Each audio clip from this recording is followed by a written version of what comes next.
inventory has fallen again as sales continue outpacing inventory coming on the market.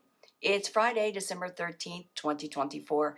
I'm Kimberly Barton, broker-owner of Kinetic Realty, Maryland's indie boutique brokerage. This is the weekly Annapolis Real Estate Report. Annapolis inventory for sale dropped again this past week to 136 properties. 12 properties are coming soon. 23 homes went under contract in 7 days this past week. 27 homes sold for 100% list to sold ratio in 10 days.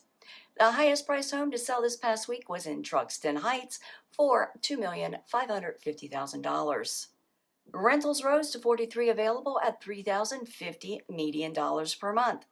That's a wrap for this week's Annapolis Real Estate Report for Friday, December 13th, 2024. Thanks so much for tuning in. Enjoy your weekend. I'll see you next week. Stay safe. Take care.